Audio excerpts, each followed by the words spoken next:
إن الله وملائكته يصلون على النبي يا أيها الذين آمنوا صلوا عليه وسلموا تسليما صلى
আল্লাহ তৌফিক রেখেছেন তাহিয়াতুল ওযু, দুখুলুল মসজিদ এবং কাবলাল জুমা আদায় করে বসে এতক্ষণ পর্যন্ত আল্লাহর হাবিব সরকারে কায়নাত নূরে মুজাসসাম মুহাম্মদ রাসূলুল্লাহ সাল্লাল্লাহু আলাইহি ওয়াসাল্লামের উপর কয়েক মর্তবা দুরূদ শরীফ পড়ার তৌফিক এনায়েত করেছেন, তাই সকলে বলি আলহামদুলিল্লাহ। গত জুমায় কি আলোচনা করেছেন আপনাদের খেয়াল আছে? জাহান্নাম থেকে মুক্তির সহজ কিছু আমল, এর মধ্যে দুইটা বলছি। কয়টা? একটা হলো গীবত মুক্ত জীবন যাপন করা, গীবত মুক্ত জীবন যাপন করা, এটা নিয়ে বেশ অনেকক্ষণ কথা বলেছিলাম গত জুমাতে। এরপর 2 নম্বর বলছি আমাদের মাথার তালুক থেকে পায়ের তালুক পর্যন্ত 360টা গ্রন্থি আছে। কয়টা? এই 360টা গ্রন্থির হক আদায় সম্পর্কে বলছি। খেয়াল আছে আপনাদের? মানে সুবহানাল্লাহ একবার পড়লে একটি গ্রন্থির হক আদায় হবে। যদি আপনি 360 বার পড়েন 360টা গ্রন্থির হক আদায় হয়ে যাবে। খেয়াল আছে আপনাদের? এটা কত জনে বলছে। তাই আমাদের উচিত হবে প্রত্যেক দিন আমরা যদি সুবহানাল্লাহ দিয়ে সম্ভব হয়, যদি আলহামদুলিল্লাহ দিয়ে সম্ভব হয়, যদি আল্লাহু আকবার দিয়ে সম্ভব হয়, যদি আস্তাগফিরুল্লাহ দিয়ে সম্ভব হয়, মানে ইস্তিগফার দিয়ে সম্ভব হয়, ভালো কাজ দিয়ে সম্ভব হয়, যদি আপনার খারাপ কাজ থেকে নিষেধ এই দিয়ে সম্ভব হয়, যদি রাস্তা থেকে কষ্টদায়ক বস্তু সরিয়ে দেওয়া এই দিয়ে সম্ভব হয়, তাহলে আমরা আমাদের যেভাবে হোক যেটা ভালো লাগে তার কাছে আমরা 360 বার করে আমরা প্রতিদিনের হক আদায় করবো ইনশাআল্লাহ। গত সময় এই পর্যন্ত কথা হয়েছিল যে জীবন মুক্ত জীবন যাপন, ওটা বলছি। আর একটা বলছিলাম দৈনিক 360 বার তাসবিহ তাহলিল পড়ার মাধ্যমে আপনার 360টি গ্রন্থির হক আদায় হয়ে যায়। আজকে কথা বলবো 3য় নাম্বার, তথা 40 দিন তাকবীরে উলা শহীদ নামাজ পড়লে 2টা পুরস্কার আছে। কয়টা পুরস্কার? কয়দিন? 40 দিন তাকবীরে উলা শহীদ আল্লাহ যে বান্দা নামাজ পড়বে তার জন্য আল্লাহর হাবিব 2টা পুরস্কার ঘোষণা করে দিয়েছেন। আল্লাহ নবী বলেন, মান সাল্লাল্লাহি 40 ইয়াওমান ফি জামাআতিন ইউদরিকা তাকবীরাতাল উলা। আল্লাহ রাসূল বলেন, যে ব্যক্তি জামাতের শহীদ, কিসের শহীদ? জামাতের শহীদ তাকবীরে উলার সাথে জামাত যখন দাঁড়িয়ে যাবে, ইমাম জামাতে নামাজ পড়বে, তার তাকবীর উলা মিস হবে না। জামাতে নামাজ চলতেছে, আল্লাহু আকবার, ইমাম সাহেব বলল, ইমামের সাথে আপনি নামাজের নিয়ত বললেন, এটা তাকবীর উলা। এটা কি? তাকবীর উলা। ইমাম নামাজ পড়তেছে, সূরা ফাতিহা শেষ, আপনি এসে যোগ দিলেন কিংবা মাঝামাঝি যোগ দিলেন, তাহলে আপনি তাকবীরে উলার সওয়াব পেলেন না, আপনি তাকবীরে উলাও পেলেন না। পাইছেন না? জামাতে শরীক হইছেন। তাই শর্ত হলো নবীজি বলেছেন, মান সাল্লাল্লাহি 40 ইয়াওমান ফি জামাআতিন ইউদরিকু তাকবীরাতাল উলা।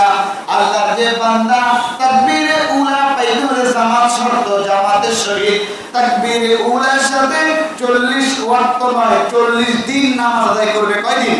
40 দিন নামাজ আদায় করবে। তারপরে বলা হচ্ছে কুতিবাত লাহু বারাআতানে, তার জন্য লেখা হয় 2টা পুরস্কার। সুবহানাল্লাহ। কয়টা পুরস্কার? 2টা। একটা পুরস্কার হলো বারাআতুম মিনান নার, তাকে জাহান্নাম থেকে মুক্তির সার্টিফিকেট আল্লাহ দিয়ে দেন। 2 নাম্বার পুরস্কার হলো ওয়া বারাআতুম মিনান নিফাক, মুনাফিকি থেকে সে মুক্তি লাভ করবে চূড়ান্তভাবে। কি থেকে? মুনাফিকি থেকে। ও বাবা, আপনি মুসলমান, আপনি আবার মুনাফিক, আপনি আবার কি কোন ফাসিক, ওইটা কিভাবে হয়? হয়তো পাক্কা ইমানদার হতে হবে, আপনাকে পূর্ণাঙ্গ মুমিন হতে হবে, ইমানদার হতে হবে।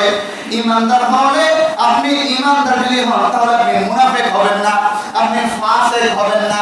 হুজুর ফাসিক কি? ফাসিক হলো যে ব্যক্তি জেনে শুনে গুনাহ করে তাকে ফাসিক বলে। তাকে কি বলে? ফাসিক। যে ব্যক্তি জেনে শুনে গুনাহ করে, যেমন আমি জানি জেনা করা কবিরা গুনাহ, আমি জেনা করলাম, আমি জেনে শুনে গুনাহ করলাম, আমি মুসলমান কিন্তু আমি ফাসিক। আমি কি? ফাসিক, মুনাফিক। এবং আল্লাহর ইবাদতের মুনাফিক হচ্ছে তারা, আল্লাহ যখন তাদেরকে আহ্বান করে তারা দুনিয়ার কাজে লেগে যায়, আল্লাহর কাজকে তারা এনকার করে, টিটকারি করে, মস্কারি করে। কথা বুঝতে পারতেছেন? তাহলে 2টা পুরস্কার। 40 দিন যে ব্যক্তি জামাতের সহিত তাকবীরে উলার সাথে নামাজ করবে তার কয়টা পুরস্কার? একটা হচ্ছে আল্লাহ রাব্বুল আলামিন তাকে জাহান্নাম থেকে মুক্তির সার্টিফিকেট দিয়ে দেবে। দুই নাম্বার হচ্ছে আল্লাহ রাব্বুল আলামিন তাকে মুনাফিকি থেকে সম্পূর্ণ মুক্ত করে দিবে। কোরআনে আল্লাহ বলতেছেন মুনাফিকদের শাস্তি সম্পর্কে, ইন্নাল মুনাফিকিনা ফিদ দারকিল আসফালি মিনান নার। মুনাফিক যারা তারা দোজখের জাহান্নামের সবচেয়ে নিচের যে গর্ত, ওই গর্তে তারা মানে কি হবে পড়ে যাবে। তাদের নিচে কিন্তু কাফের না, কাফের তাদের উপরে থাকবে। নাউজুবিল্লাহ বলবেন না? একজন মুনাফিক কাফেরের চাইতেও নিচে পড়ে যাবে। ফিদ দারকিল আসফালি মিনান নার, আল্লাহ বলতেছেন জাহান্নামের সবচেয়ে নিম্ন গর্ত যেটা, ওইটার মধ্যে মুনাফিক পড়বে, কাফের না। কথা বুঝেন? কারণ আপনি জানেন একজন মুসলমান, একজন আল্লাহওয়ালা, সে কোনো বিপদ লাগাবে না। একজন কাফের বেঈমান কোনো বিপদ লাগাবে না। কিন্তু আপনার ঘরে ঘরে ভাইয়ে ভাইয়ে বন্ধু বন্ধু একজন মুনাফিকে ঠিক বেজাল লাগাই দিতে পারে, পারে না? এই হাদিস থেকে আমরা জানতে পারলাম দুইটা পুরস্কার। কয় ওয়াক্ত নামাজ নয়, কয়দিন নামাজ? কয়দিন? 40 দিন নামাজ নিয়ত করে পড়বেন, দেখবেন ইনশাআল্লাহ 40 দিন আদায় করার সাথে সাথে আপনার অন্তরের মধ্যে জামাতের মহব্বত, নামাজের মহব্বত পয়দা হবে। আর নামাজের মহব্বত পয়দা হলে আপনার এই 40 দিন পরে আর নামাজ আপনার কাজা হবে না। আল্লাহ যে বান্দা কান্দে পরওয়ারদিগার আমি জামাতের সহিত তাকবীর সহিত নামাজ পড়তে চাই, আপনি আমার সাহায্য দিয়েন। ফজরের পূর্বে যখন আপনি এশার নামাজ পড়বেন, শুয়ে যাবেন খাবার দাবার খেয়ে, এশার নামাজ পড়ে যখন শুয়ে যাবেন নিয়ত করবেন পরওয়ারদিগার আমি ইনশাআল্লাহ তুমি যদি চাও তাহলে আমি ফজরের নামাজ জামাতের সহিত আদায় করব। যদি নিয়ত করে আপনি বাবা ভাইয়েরা ঘুমায় যেতে পারেন, তাহলে অবশ্যই অবশ্যই আল্লাহ রাব্বুল আলামিন আপনাকে ফজরের সময়টাই কাটিয়ে। আর একটা হাদিস আছে, আল্লাহ রাসূল সাল্লাল্লাহু আলাইহি ওয়াসাল্লাম বলেন ঘুমানোর পূর্বে তোমরা যদি আয়াতুল কুরসি পড়ো। কি আয়াতুল কুরসি পারে না সবাই? আয়াতুল কুরসি তোমরা ঘুমানোর পূর্বে পড়ো। এর ফাঁকে আর যদি কোনো কথাবার্তা না বলো, কোনো কথাবার্তা নাই। আয়াতুল কুরসি যখন পড়লাম, আল্লাহু লা ইলাহা ইল্লা হুয়াল হাইয়ুল কাইয়্যুম লা তা'খুযুহু সিনাতুন ওয়া লা নাওম লাহু মা ফিস সামাওয়াতি ওয়া মা ফিল আরদ মান যাল্লাযী ইয়াশফা'ু 'ইনদাহু ইল্লা বিইذনিহি ইয়া'লামু মা বাইনা আইদিহিম ওয়া মা খালফাহুম ওয়া লা ইউহীতুনা বিশাইইন মিন 'ইলমিহি ইল্লা বিমা শাআ ওয়াসি'a কুরসিyyুহু as-samawati wal ard ওয়া লা ইয়াউদুহু হিফযুহুমা ওয়া হুয়াল 'aliyyুল 'আযীম। এই আয়াতুল কুরসি আল্লাহর যে বান্দা আর আল্লাহর যে বান্দি ঘুমানোর পূর্বে পড়বে, পড়ে আর কোনো কথা বলবে না, ডাইরেক্ট ঘুমায়া যাবে। তাকে পাহারা দেওয়ার জন্য আল্লাহর পক্ষ থেকে একজন ফেরেশতা চলে আসবে। এই রাতের বেলা তাকে কেউ মারতে পারবে না, কেউ ধ্বংস করতে পারবে না। যদি রাত্রে আল্লাহর দরবারে মৃত্যু লেগে থাকে, এই মৃত্যুটা হবে। আল্লাহর দরবারে মৃত্যু লেখা আছে, আমার বান্দা আজকে রাতে মারা যাবে, তাহলে মৃত্যু হবে। নচেত আপনাকে কোনো হিংস্র প্রাণীও ধ্বংস করতে পারবে না, আপনাকে কোনো মানুষও আপনাকে ধ্বংস করতে পারবে না। পড়া যাবে তো ইনশাআল্লাহ? ইনশাআল্লাহ। আয়াতুল কুরসি পড়বেন। যখন আপনি একা একা হাঁটতে ভয় পান, আমি এজাজত দিয়ে দিলাম, এজাজত মানে অনুমতি দিলাম। এটা তো ভালো আলেম, আমি ভালো আলেম হতে পারি নাই, ভালো আলেম থেকে অনুমতি লাগে। তাই আপনারা বলেন হুজুর এজাজত তো নাই, এজাজত সবাইকে আমভাবে দিয়ে দিলাম। যখন আপনাদের কাছে ভয় লাগে হাঁটতে, আয়াতুল কুরসি পড়ে বুকের মধ্যে একটা ফু দিবেন, ইনশাআল্লাহ আর কোনো ভয় আপনাদের মনে আসবে না। দুষ্ট জিন আপনাদের কোনো ক্ষতি আর করতে পারবে না। কথা মনে থাকবে? তাহলে এক নাম্বার বললাম জীবন মুক্ত জীবন যাপন করতে হবে। দুই নাম্বার বললাম 360 বার তাসবিহ তাহলিল পড়ার মাধ্যমে আমার দেহে যে 360টি গ্রন্থি আছে এগুলোর হক আদায় হয়ে যায়। তিন নাম্বার বললাম আল্লাহর যে বান্দা 40 দিন তাকবীর উলা শহীদ জামাত আদায় করবে তাকে 2টা পুরস্কার দেওয়া হবে। এখন আমরা 4 নাম্বার দেখব। 4 নাম্বার হলো বেশি বেশি দান সদকা করা। বেশি বেশি দান সদকা করা। হাদিস যেভাবে এসেছে আমি মূল মতন থেকে বলতেছি। قال رسول الله صلى الله عليه وسلم اتقوا النار ولو بالشق تمرة رواه البخاري। সহিহ বুখারীতে হাদিসটি ছোট্ট একটা হাদিস কিন্তু এর গুরুত্ব অপরিসীম। নবীজি বলেছেন ইত্তাকুন নার, জাহান্নামের আগুন থেকে পানা চাও, মুক্তি চাও, কিংবা জাহান্নামের আগুনকে তোমরা ভয় করো, জাহান্নামের আগুন কি করো? তোমরা ভয় করো। কেমন ভয় করো যেন বলছেন, এবং কিভাবে আমি জাহান্নাম থেকে মুক্তি পাবো সেটা বলে দিচ্ছেন। ও আল্লাহু বিশাক্কে তামরাতিন, খেজুরের একটা টুকরা দিয়া হলেও জাহান্নাম থেকে দূরে থাকো। সুবহানাল্লাহ বলবেন না? খেজুরের একটা টুকরা সদকা করে হলেও জাহান্নাম থেকে নিজেকে বাঁচায় রাখো। কথা বুঝেন? নবীজি বলেন তাকুন নারা ওয়ালাউ বিশাক্কে তামরাতিন, খেজুরের একটা টুকরা দান সদকা করে হলেও, ও আল্লাহর বান্দা বান্দিরে, ও আমার উম্মতেরা শোনো, খেজুরের একটা টুকরা পুরোপুরি খেজুর বলে নাই, এক টুকরা খেজুর সদকা করে হলেও তোমরা জাহান্নাম থেকে নিজের আত্মাকে নিজেকে রক্ষা করো। তাহলে হাদিস থেকে বুঝে গেল, আপনি যদি দান সদকা করেন, আমি যদি দান সদকা করি, এই দান সদকার মাধ্যমে আমাদের জীবনের গুনাহগুলো মাফ হয়ে যাবে, আমাদের উপর জাহান্নাম হারাম হয়ে যাবে, আমাদের উপর জান্নাত হালাল হয়ে যাবে। কথা বুঝতে পারেন? আমার টপিকটা হলো, গত সময় বলছি, আজকে আবার বলি, জাহান্নাম থেকে মুক্তির সহজ কিছু আমল। জাহান্নাম থেকে মুক্তির সহজ কিছু, চারটা কিন্তু বলে ফেলেছি, আবার বলে রিপিট করে, আপনাদের খারাপ লাগে না? গীবত মুক্ত জীবন যাপন করব, রাজি আছেন ইনশাআল্লাহ? প্রতিদিন 360 বার তাসবিহ তাহলিল করব, রাজি আছেন ইনশাআল্লাহ? 3 নাম্বার বলেছি 40 দিন জামাতের সহিত তাকবীরে উলার সাথে নামাজ আদায় করব, রাজি আছেন ইনশাআল্লাহ? 4 নাম্বার বলছি আমরা বেশি বেশি করে আল্লাহর রাস্তায় দান করব, রাজি আছেন তো ইনশাআল্লাহ? 5 নাম্বার আছে নবী সাল্লাল্লাহু আলাইহি ওয়াসাল্লাম বলছেন জাহান্নাম থেকে আযাবের জন্য দোয়া করা। এখানে একটা সুন্দর একটা হাদিস আছে, দেখেন। قال رسول الله صلى الله عليه وسلم من سأل الله الجنة 3 مرات। আল্লাহ হাবিব সরকার কায়নাত নূরে মুজাসসাম মুহাম্মদ রাসূলুল্লাহ সাল্লাল্লাহু আলাইহি ওয়াসাল্লাম বলেন, কোন বান্দা যদি, কোন বান্দি যদি জাহান্নাম থেকে মুক্তি নয় জান্নাত লাভের জন্য 3 বার দোয়া করে, কয়বার? 3 বার। আল্লাহ আপনি আমাকে জান্নাত দেন, আল্লাহ আপনি আমাকে জান্নাত দেন, আল্লাহ আপনি আমাকে জান্নাত দেন। যে ব্যক্তি আল্লাহর দরবারে 3 বার দোয়া করে, কয়বার? জান্নাত লাভের জন্য, জান্নাতে দাখিল হওয়ার জন্য, জান্নাতে প্রবেশ করার জন্য, জান্নাতকে পাওয়ার জন্য আল্লাহ যে বান্দা বান্দি আল্লাহর কাছে 3 বার জান্নাতকে চাইবে, কয়বার? কারণ আল্লাহ আপনি আমাকে জান্নাত দান করেন, আল্লাহ আপনি আমাকে জান্নাত দান করেন, আল্লাহ আপনি আমাকে জান্নাত দান করেন। এভাবে যে ব্যক্তি 3 বার আল্লাহ রাব্বুল আলামিনের কাছে জান্নাত প্রার্থনা করবে, জান্নাত বলে ক্বালাতিল জান্নাতু, সুবহানাল্লাহ বলেন, জান্নাত বলেন আল্লাহুম্মা আদখিলহুল জান্নাহ, সুবহানাল্লাহ, আল্লাহ তোমার বান্দাকে আমি জান্নাতের মধ্যে প্রবেশ করাইয়া দাও। সুবহানাল্লাহ, তো আজকে হয়ে গেলে তোমার বান্দাকে আমি জান্নাতের মধ্যে কি করে দাও? প্রবেশ করাইয়া দাও। এবার আসেন, ওয়ামান ইস্তাজারা মিনান নারে 3 মাররাতিন, ঠিক আল্লাহর যে বান্দা, আল্লাহর যে বান্দি আল্লাহর কাছে জাহান্নাম থেকে 3 বার মুক্তির জন্য দোয়া করে, কয়বার?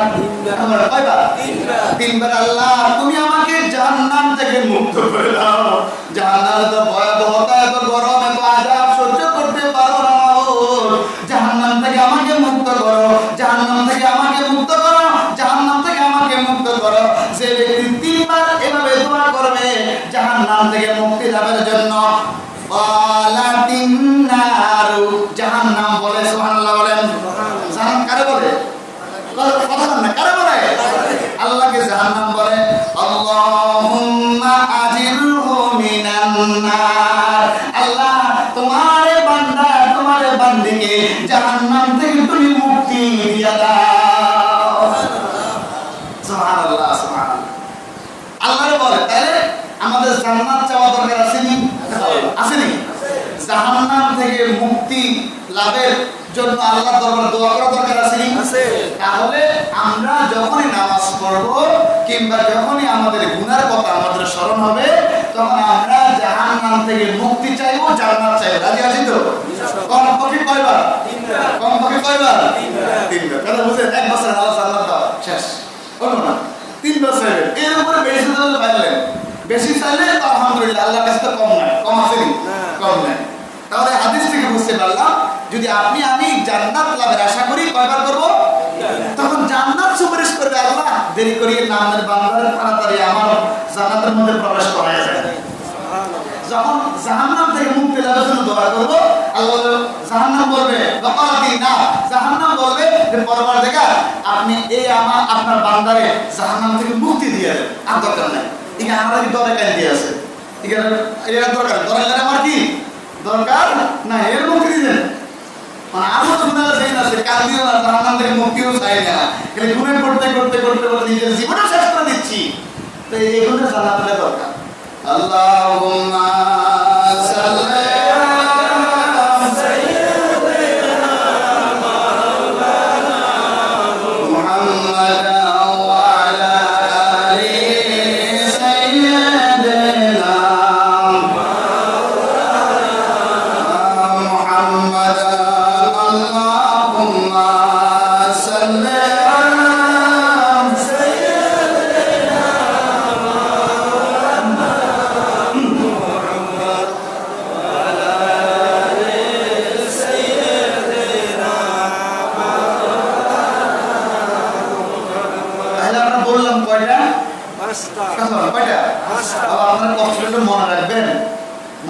লাভ হবে। একটা হলে মনে রাখেন কয়টা?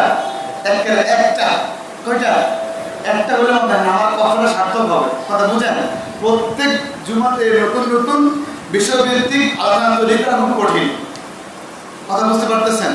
নতুন নতুন আলোচনা করে একসাথে করে খুঁজে খুঁজে বের করে খুব কঠিন, কারণ একসাথে এক বিষয় এতগুলো হাদিস এক কিতাবে পাওয়া যাবে না। পাওয়া যাবে সিরিয়াল ভিত্তিক, হয়তো একটা হাদিস ডাবল পাওয়া যাবে একটা অধ্যায়ে, কিন্তু এরকম খুব কঠিন মানে বের করা। তাই আপনারা অন্ততপক্ষে একটা হইলেও পড়েন, ঠিক আছে?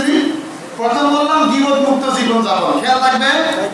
2 নম্বর 360 বার তাসবিহ তাহলিল করব, যার মাধ্যমে আমার দেহের মধ্যে 360টা গ্রন্থি আছে, তার হক আদায় হবে রেগুলার, মনে থাকবে। 3 নম্বর বললাম 40 দিন তাকবীরুল্লাহ শহীদ নামাজ, মনে থাকবে। 4 নম্বর বললাম বেশি বেশি কি করা? দান সদকা করা। কি করা? বেশি বেশি দান সদকা করা। 5 নম্বর বললাম জাহান্নাম থেকে মুক্তির দোয়া করব কয়বার? জান্নাত লাভ করব, জান্নাত চাইব কয়বার? কথা মনে থাকবে ইনশাআল্লাহ। 6 নম্বর হচ্ছে জোহরের নামাজের আগে 4 রাকাত এবং জোহরের নামাজের ফরজ নামাজের আগে 4 রাকাত, জোহরের ফরজ নামাজের পরে 4 রাকাত যে ব্যক্তি নামাজ আদায় করবে তার সম্পর্কে আল্লাহর হাবিব বলেন মান সাল্লা ক্বাবলা যুহরা আরবাআন, মান সাল্লা ক্বাবলা যুহরি আরবাআন, নবী বলেন যে ব্যক্তি যোহরের ফরজ নামাজের পূর্বে 4 রাকাত সুন্নাত নামাজ পড়বে, কয় রাকাত? 4 রাকাত।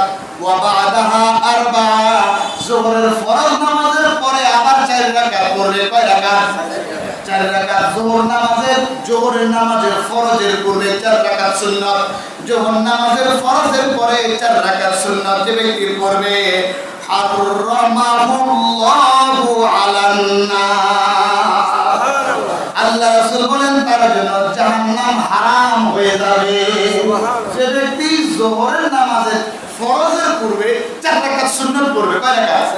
কণ্ঠ ধরে ওয়াজ করলে ভাঙে ভেঙে কথা কম জান, কথা বুঝেন, ডাইরেক্ট কথা কইতে হবে। আল্লাহ আল্লাহ আল্লাহ। যে ব্যক্তি যোহরের আগে 4 রাকাত সুন্নাত পড়বে, কয় রাকাত? 4 রাকাত। যোহরের পরে কয় রাকাত? 4 রাকাত পড়বে। এটা সুনান ইবনে মাজাহ হাদিস। কোন শরীফে? সুনান ইবনে। 2 রাকাতের হাদিস আছে, 2 রাকাতের হাদিস আছে, 2 রাকাত আর 4 রাকাত ধরতে হবে, সমস্যা নাই। এটা মাসালা আছে, পরে বলবো। যে ব্যক্তি যোহরের আগে ফরজের আগে 4, যোহরের ফরজের পরে 4 পড়বে, আল্লাহ রাসূল বলতেছেন তার জন্য জাহান্নামের আগুন হারাম হয়ে যাবে। সুসংবাদ। কষ্ট কম, কি কর এই একটা ফোন রায় ঢুকলাম, মানে যোহরের নামাজের কথা বলতেছি, সুন্দর ঢুকলাম, 80 টাকা সুন্নাত পড়লাম, ইমাম সাহেব 30 যখন বাজলো জামাতের সহিত নামাজ আদায় করলাম, তাকবীর হলো পাইলাম, কথা বুঝেন নাই? এরপরে নামাজ শেষে 4 টাকা সুন্নাত পড়লাম, কথাটা টাকা।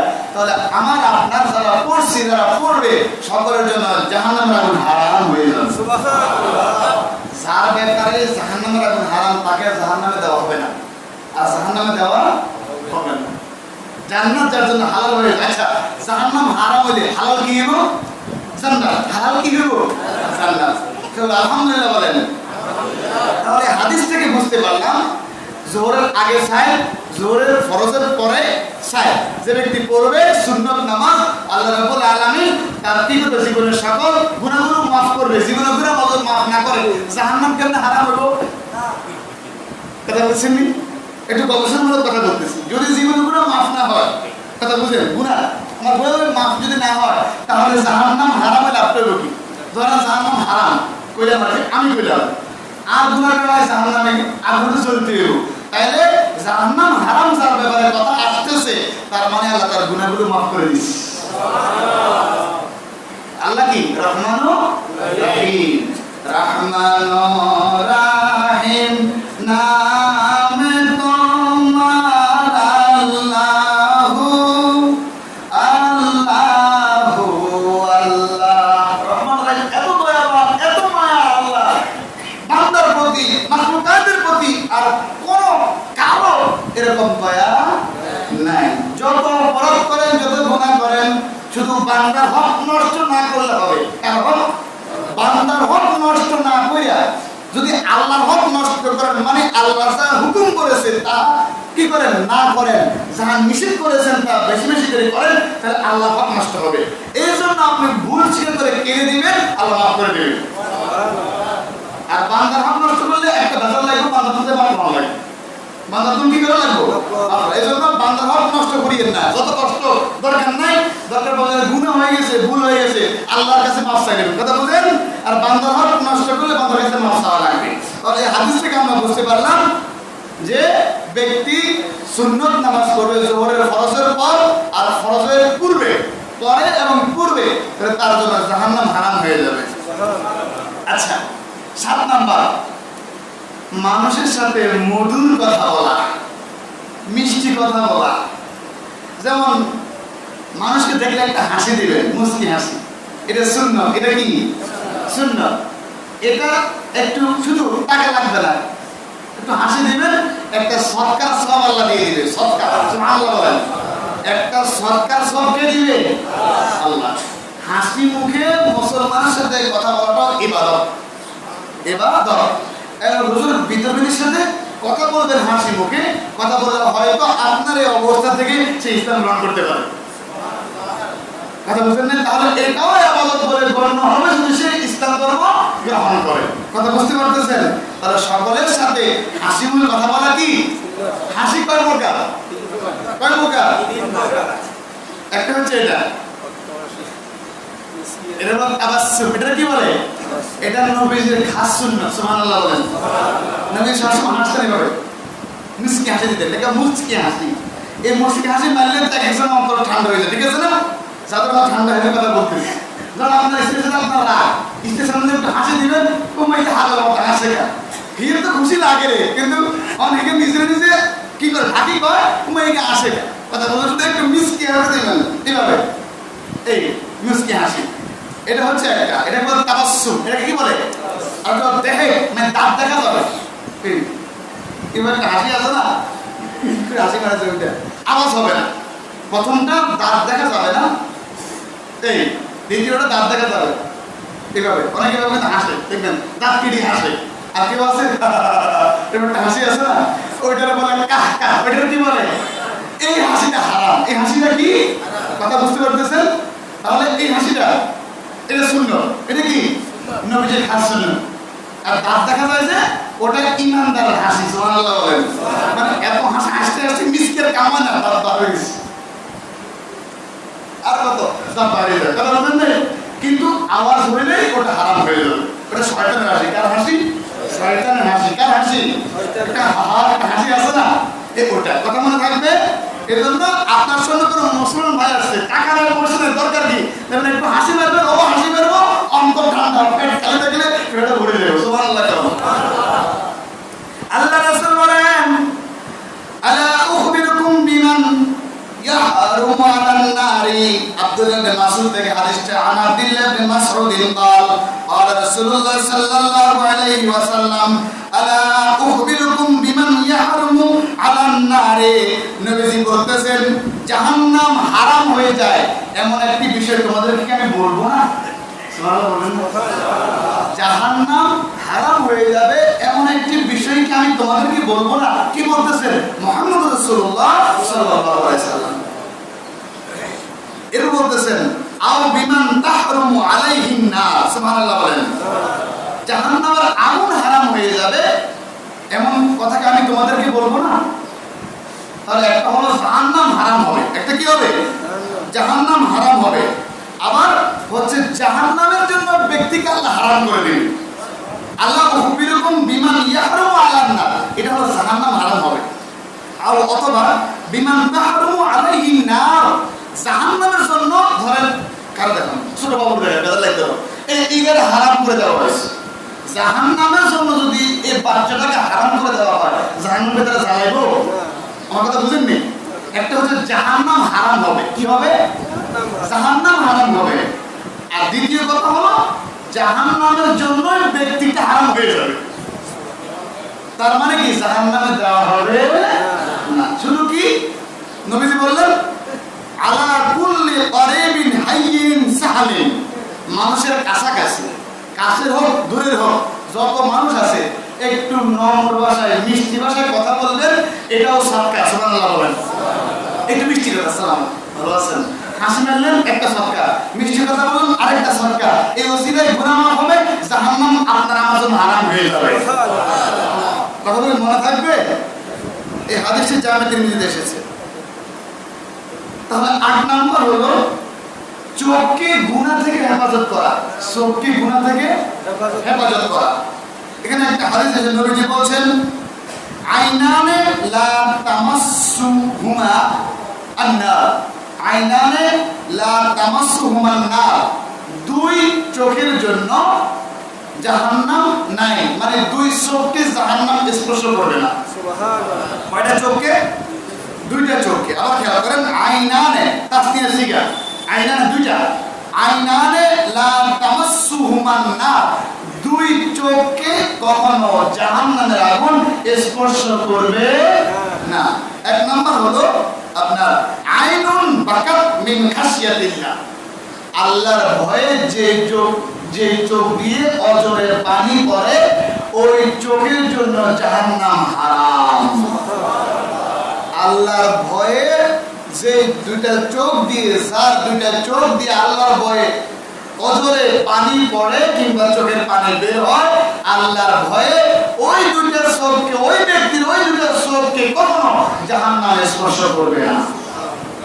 2 নম্বর হলো ওয়া আইনুন বাতাত তাহরুসু ফি সাবিলিল্লাহ, আল্লাহর রাস্তায় যে চোখ পাহারা দেয়, আল্লাহর রাস্তায় যে চোখ পাহারা দেয়, তার মানে হলো আল্লাহর রাস্তায় যে চোখ পাহারা দেয়, এর মানে কি?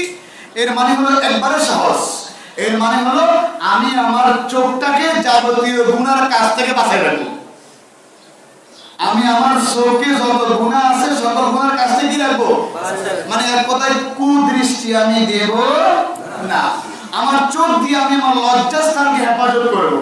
কেউ যেন আমার লজ্জাস্থানটাকে নিয়ে গুনার মধ্যে লিপ্ত না হতে পারে, এই জন্য আমি আমার চোখ দিয়ে আমার লজ্জাস্থানকে পাহারা দেব। আমি আল্লাহর আমানতগুলোকে আমার চোখ দিয়ে পাহারা দেব। ধরেন মসজিদ, ধরেন রাষ্ট্রীয় মাল, ধরেন রাষ্ট্রীয় মালটা ওইটা আমাদের কল্যাণের জন্য ব্যবহৃত হয়, তাই না? এই রাস্তার কথা হলো আমি আমার চোখ দিয়ে আল্লাহর হকও পাহারা দিব, বান্দার হকও পাহারা দেব। ডাইরেক্ট কথা বুঝেন? আল্লাহর হক হলো কি, যাহা আল্লাহ নিষেধ করেছেন সেদিকে আমি দৃষ্টিপাত করব না। বান্দার হক হলো আমি কারো কষ্ট দেব না, দুঃখ দেব না। কথা ক্লিয়ার? 9 নম্বর হলো ফরজ রোজার পাশাপাশি নফল রোজা রাখা।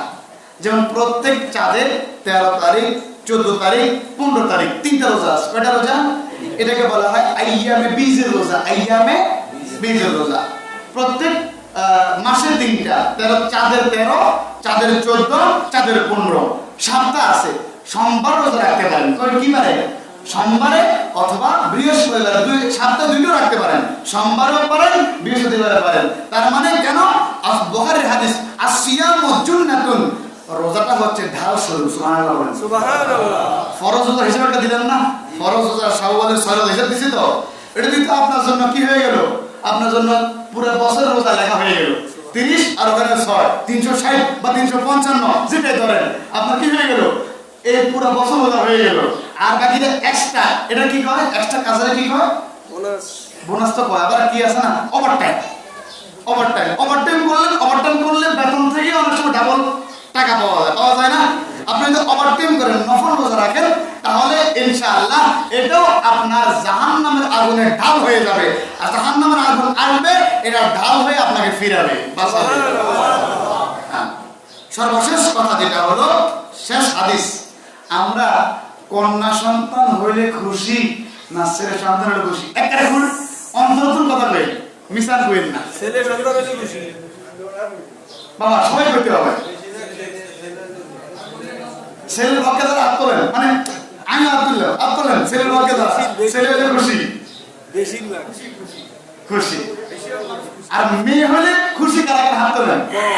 কম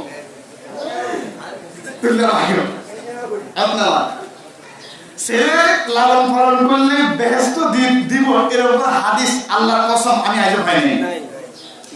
আপনাদের দোয়ায় কথাটা খেয়াল করেন, 5.5 লক্ষ হাদিস আমি দেখেছি। আমি নিজে, আমার 4 বছর, এবছর 5 বছর, এই 5 বছরে 5.5 লক্ষ হাদিস আমার নিজে দেখা হয়েছে। মুখস্থ না, আল্লাহ করে আর ভুল ছড়াই না, মুখস্থ না, নিজে পড়ে একবার হলেও পড়ে গেছি। কয় হাদিস? 5.5 লক্ষ। এর মধ্যে আমি একটা হাদিসও পাইলাম না সন্তান ছেলে লালন পালন করলে কিছু দেওয়া হবে, কিন্তু বাবা পাইলাম একটা হাদিস যেটা সরাসরি সহিহ বুখারীতে আছে। সুবহানাল্লাহ বলেন। হাদিসের আমি দেখেছি প্রায় আপনার 13টা কিতাবের মধ্যে এই হাদিসটা বারংবার এসেছে।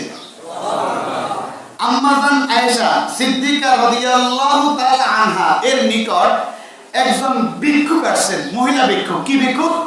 মহিলা ভিক্ষুক। আয়েশা বললেন, আল্লাহর রাস্তে আমাকে কিছু দান করেন, আল্লাহর রাস্তে আমাকে কিছু দান করেন। হাদিসটা অনেক বড় আছে, আরবিতে কই।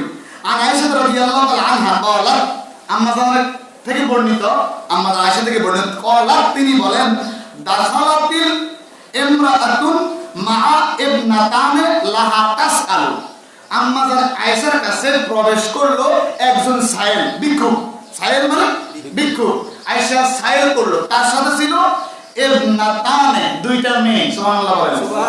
ওই মহিলা ভিক্ষুকের কয়টা মেয়ে ছিল? 2টা। ফালাম তাজিদ ইনদি, যখন কিছু চাইছে, আম্মাজান বলেন আমার কাছে কিছু নাই। ফালাম তাজিদ ইনদি শাইআন, বড় কোনো কিছু বা দেওয়ার মতো, যেহেতু ধরেন আমার কাছে কিছু চায়, 2 টাকা দিতে লজ্জা লাগে কাউকে, কথা বলেন নাই? 5 টাকা তো নাই, 2 টাকা দিতে কি লাগে? শরম লাগে। আম্মাজান বলতেছেন আমার কাছে কি নাই? কিছু নাই। কি কিছু নাই? খেয়াল করেন। ফালাম তাজিদ ইনদি শাইআন গায়রা তামরাতিন, একটা খেজুর ছাড়া আমার কাছে আর কিছু নাই। সুবহানাল্লাহ বলেন। কয়টা খেজুর? একটা খেজুর ছাড়া। আম্মাজান বললেন আমার ঘরে, রাসূলুল্লাহর ঘরে, মদিনার রাষ্ট্রপতি, ওনার ঘরে একটা খেজুর ছাড়া আর কিছুই নাই। এবার ফাআতাইতুহা ইয়াহা, আম্মাজান কি করলেন? দেরি করলেন না, ওই খেজুর একটা ওই মহিলাকে দান করে দিলেন। আর ওই মহিলা কি করলো? ফাতা সামাদহা বাইনা ইবনাতাইহা ওয়া লাম তাকুল মিনহা সুম্মা কামাত ফাখারাজাত। অতঃপর আম্মাজান আয়েশা বলতেছেন, এই মহিলা খেজুর কত বড় হবে? সৌদি খেজুর এর দূরে সর্বোচ্চ নাকি? এটাকে 2 ভাগ করলো, সমান ভাগে ভাগ। সুবহানাল্লাহ বলেন। সমান ভাগে 2 ভাগ করে 2 মেয়েকে দিয়ে দিল 2 টুকরা, বেশিটা ফেলে দিল, নিজে খেলো না। 2 মেয়ে খাইছে, তারপর ওই ভিক্ষুকটা মেয়েগুলোকে নিয়ে বের হয়ে গেছে। ফাদাখালান নবিয়্যু সাল্লাল্লাহু আলাইহি ওয়াসাল্লাম আলাইনা, নবীজি, আম্মাজান বলেন এখন নবীজি আমাদের কাছে প্রবেশ করছেন। নবী ছিলেন বাইরে, যখন মহিলা চলে গেছে নবীজি প্রবেশ করলেন। ফাআখবারতুহু, আমি নবীজিকে খবরটা জানালাম, ইয়া রাসূলুল্লাহ একটু মহিলা ভিক্ষুক আসছে ঘরে। তো এইজন্য মনে রাখবেন, যদি আপনি ঘরের স্বামী, ঘরে গিয়ে বলে দিবেন আপনার অনুমতি ছাড়া 1 টাকাও যদি আপনার সংসারে খরচ করে আপনার স্ত্রী, আপনি জানেন না, এর জন্য আপনার স্ত্রীকে আল্লাহ দরবারে আল্লাহ আসামি করে ফেলবে। এজন্য একটা বুদ্ধি শিখে যায়, আর আব্বু আমরা এটা করে দিছি, কথা বুঝলেন? মানে আপনারা তো অনেক আলেম জানেন, অনেক বিজ্ঞ ব্যক্তিরা জানেন। আব্বু আম্মুরে বললো কি, যত ফকির মিসকিন আসে তোমার জাহান্নামের টাকা দিও। আমি তো আপনি কেন করলেন? তাইলে আমি জানি না, আপনার আম্মা বলতে ভুলে গেছে, তাহলে এমন কোনো বিষয় থাকলো না, এমন কোনো বিষয় থাকলো না। তাই আপনি যদি ভিক্ষা দেন চান, তাহলে কার সম্পদ? স্বামী। কার সম্পদ? স্বামীর সম্পদ। সংসারের জন্যই দিচ্ছেন। এবার ছেলের টাকা লাগবে 10 টাকা, বাবা দিচ্ছেন, ধমক দিচ্ছেন, আপনি মার কাছে গেছে, মা কত টেয়া দেয়, রাখছে আমি তুলে লয়, ওই হাতে স্কুলে যাবার সময় টেয়া লাগে, দেন না তো ঠিকই দিছে। বেঙ্গল শাসন বাবার কাছে কত টেয়া দেবো, কাছে ধরে নেয়, দিলে থাকি আসলে হলো এই আসল থাকি, এটা সে মহাপুরের থাকি, কথা বুঝেন? মানে তার তো মার কাছে চাই তো ভাবি বাচ্চা দিয়ে দিছি, ধমক দিলে বাচ্চা কাছে চাইবো কার কাছে? মার কাছে। এখন ধরেন আপনার পাঞ্জাবিটার শার্টটা এখানে রাখা, আপনার স্ত্রীর কাছে আপনি আপনার ছেলে টাকা চাইছে, মানে আপনি তো ঘরে নাই, মানে আপনার ওখান থেকে স্ত্রী বাড়িতে টাকাটা দিয়ে দিল, স্ত্রী চিন্তা করলো আমার তো স্বামী, ছেলেও তো আমার, তো গুণে কেন হবে না? তবুও এই সম্পদটা যেহেতু পুরুষের, যেহেতু এই পুরুষের আন্ডারে, ধরেন আপনার আন্ডারে আপনার ছেলে, আপনার মেয়ে, আপনার বউ, আপনার মা, আপনার বোন, আপনার বাবা ইত্যাদি ইত্যাদি, কথা বুঝেন? তাই সবসময় মা বোনদের কাছকে চাই এই কথাটা বলে দিয়ে যে আমার ঘর থেকে তুমি আমাকে না জানায় ঘরের সংসারের জন্য যা খরচ করছো তোমার সব মাফ করে দিলাম। আজকে থেকে অনুমতি না যে যত ফকির আসুক, ভিক্ষুক আসুক, তোমার ছেলে মেয়ে, আমার সংসার যাহা লাগে তুমি খরচ করবে হিসাব করি, আবার অর্ডার দিলে একশো টাকা হিসাব করে খরচ করিও, হিসাব করে কি করিও? খরচ করিও, যাতে কি না হয়, নষ্ট না হয়। আচ্ছা, তাহলে রাসূল বললেন, রাসূলকে বললেন, আম্মা জান বললেন আমি আল্লাহ রাসূলের খবরটা জানাই দিলাম যে এভাবে আসছে। তখন নবীজি কি করে খেয়াল করেন, ফাকালা মানিতুলিয়া মিন হাযিহিল বানাতি বিশাইইন কুন্না লাহু সিদরান মিনান নার। সুবহানাল্লাহ বলেন, দৃশ্যে পড়েন আল্লাহুম্মা সাল্লি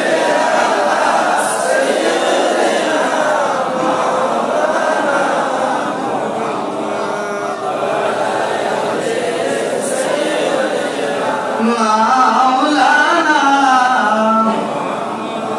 একটু জোরে জোরে সবাই আলহামদুলিল্লাহ বলেন, আমার বলেন আলহামদুলিল্লাহ, আমার বলেন আলহামদুলিল্লাহ। এবার হাদিসের শেষ অংশটা কই, এটা পেয়ে আজকে শেষ দিব, যেহেতু 10টা পয়েন্ট হয়ে গেছে, 10টা পয়েন্ট হয়ে গেছে, 10টা পয়েন্ট আলোচনা করে বলছিলাম জাহান্নাম থেকে মুক্তি লাভের সহজ উপায় 10টা। কয়টা? 10টা। এবং লাস্ট হলো কন্যা সন্তান লালন পালন। বিক্রির কথা মনে আছে? আসেনি? এবার লাস্টের নবীজির শব্দটা খেয়াল করেন, নবীজি কি বলে? আলহামদুলিল্লাহ বলছেন, আল্লাহ শুকরিয়া আদায় করে বলছেন কোন ভালো জিনিস শোনার আগে। নবীজি বলেন, মানিব তুলিয়া মিন হাযিহিল বানাতি বিশাইইন কুন্না লাহু সিতরান মিনান নার। যে ব্যক্তির অধিক কন্যা সন্তান রয়েছে, 2টা 3টা, যদি আরো বেশি কন্যা সন্তান থাকে, তাদেরকে চালানোর জন্য তার অর্থ হিমশিম খায়, সে সংকটের মধ্যে পড়ে যায়। এই অবস্থায় থেকেও যে কন্যা সন্তানগুলোর সাথে গালি দিবে না, ছেলেরা ধরে ধরে সুমা দেয়, মায়ের একটা হিসাবারি হয়ে যায়, কয় না? বেশি হয়ে গেলে কথা কর না কর। অনেক মানুষ তারাও খেয়েরা, তারা খেয়ে না তো হাসকে মাইয়া হিতির দোষ কিয়া, দোষ তো আপনার, বীর্য তো আপনার, হের কি বীর্য আসে না? আচ্ছা, ধর আমরা দোষ যদি আল্লাহ দোষ দিবেন না। হাদিস শোনেন বাবা, আমার হুজুর বংশের বাতি তো লাগে, কি বংশের বাতি তো লাগে, লাইট মাইন কোনগা তার কাছে কান্দে না বাবা, মাইয়া তো আমার কিনতে হবে তোমার দিন কায়েমের জন্য, ইসলামের খেদমতের জন্য, এই এগুলোর খেদমতের একটা ছেড়ে দাও। কথা বুঝলেন? তাহলে আল্লাহ মায়ের হাকিতে ছেড়েও দিব। কথা বুঝছেন নি? শুধু খোলা চাইবেন, আল্লাহ মায়ের দিতেই থাকবো, দিতেই থাকবো। অনেকের মাইয়ে তো হয় না, মাইয়ে লাগবো কিনে নেন, অনেকে ছেলে তো ব্যাপার ছেলে কিনে নেন, অনেকের কিছুই হয় না, এরকম আছে না? এই জন্য এটা কার দান? আল্লাহ নবী বলেন, যার অধিক সন্তান, কোন সন্তান, কন্যা সন্তান রয়েছে, তাদেরকে নিয়ে এসে হিমশিম খেয়ে যায় চালাইতে গিয়া। ধরেন আগামী জুমায় বিয়ে সম্পর্কে কথা বলবো, কারণ এই জুমায় বিয়ে সম্পর্ক, এই সপ্তাহটা পরে আমি বিয়ে খাইছি, কে খাইছি? নিজের কাছে একের অতিষ্ঠ হয়ে গেছে। এই জন্য বিবাহর ইসলামী শরীয়ত পদ্ধতি সুন্নত ফরজ যা আছে সব আলোচনা করবো কোন জুমা। খুব কষ্ট পাইছি, কিছু কালচার দেখি আমার নিজের ব্যাপারে বলতেছি, ইনশাআল্লাহ আগামী জুমা। এই নবীজি বলেন, যে ব্যক্তি অধিক কন্যা সন্তান, ধরেন কমপক্ষে কয়টা? 2টা, এরপর 3টা, এদেরকে হিমশিম খায়, তবুও মিষ্টি কথা বলে, এদের সাথে যা আনে খাবার বা নিজের যাহা সমান ভাগে ভাগ করে এদেরকে দিয়ে দেয়, আল্লাহ রাসূল বলেন এই কন্যা সন্তানগুলো জাহান্নামের আগুনের সামনে মা বাবার জন্য পর্দা হয়ে যাবে। আল্লাহ আমার বাবাকে জাহান্নামে দিতে পারবেন না, আমি জাহান্নামের সামনে দাঁড়িয়ে গেলাম, এই বান্দি থামো না, আল্লাহ আমার তো, তোমার মা তো গুনাহগার, বাপ গুনাহগার, আমি মানি না, আমরা কষ্টে ছিলাম, আমার মা বাপ সত্ত্বেও, কন্যা সন্তান হওয়া সত্ত্বেও আমাকে ছেলেদের মতোই লালন পালন করেছে, খাবার খাওয়াইছে, আদর যত্ন করেছে। কেন বললাম ছেলের কথা? ছেলেরা তো আমরা বেশি আদর করি। ছেলেদের মতো আদর্শ করেছে, খাবার খাওয়াইছে, সব কিছু সমান ভাগে ভাগ করেছে। আজকে আমি দাঁড়ায় গেলাম, আমার মা বাবাকে আপনি জাহান্নামে দিয়েন না। আল্লাহ রাব্বুল আলামিন আপনার আমার ওই সন্তান, কন্যা সন্তানদের ওসিলায় আমার আপনার জন্য জাহান্নাম মাফ করে হাসর মাঠে জান্নাতে পাঠিয়ে দিবে। যারা মেয়ে একটা তার ব্যাপারে কিন্তু ওদিকে কথা আছে, একটা অন্য হাদিসে আছে নবী বলেছেন একটা হলেও যদি আপনি ঠিকভাবে লালন পালন করতে পারেন তাহলে ওইভাবে সৎ ব্যবহার, মিষ্টি ভাষায়, এরপর সব পাত্রের হাতে সুপর্দ করেন, আপনার জান্নাত ওয়াজিব হয়ে যাবে। একজন হোক, দুইজন হোক, তিনজন হোক, আর উপরে আল্লাহ যা দেয় তা হোক, যদি সুন্দর লালন পালন করতে পারেন কি হয়ে যাবে? জান্নাত ওয়াজিব, জাহান্নাম হারাম হয়ে যাবে। বাবা কষ্ট পেয়ে থাকলে ক্ষমা নজরে দেখেন, আপনাদের বোঝানোর জন্য কষ্ট করে বললাম। ভালো থাকবেন। আসসালামু আলাইকুম ওয়া রাহমাতুল্লাহি ওয়া বারাকাতুহু। প্রত্যেকের সাথে একটা তাবাজ্জুহ করবেন যারা পড়ে আসে।